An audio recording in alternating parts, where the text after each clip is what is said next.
তো আজকে শেয়ার করছি দিদির বিয়ের পরের পার্টটা। তো আগের পার্টে তোমরা দেখেছিলে যে হলুদ কোটা চলছিল, সো এই পার্টে বাদ বাকিটা। তো তারপর তো এখানে হলুদ কোটা হচ্ছে, আর এখানে আইবুড়ো ভাত খাওয়ার পর দিদি চলে এসেছে একটু ফটো সেশনের জন্য, আর কি ফটো ভিডিও এসবের জন্যই চলে এসছে।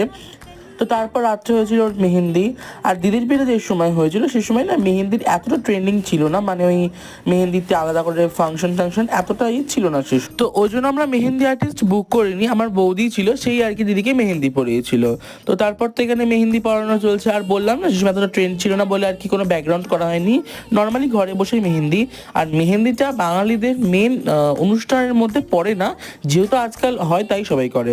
সো তারপর তো এখানে দিদির সকালে অধিবাস হচ্ছিল, আর এখানে ওকে দই চিড়ে খাওয়ানো হচ্ছিল। রাত্রে দই চিড়ে দিদি খেয়েও পারেনি, হ্যাঁ গাইস আমি খেয়েছিলাম পরে দই চিড়েটা।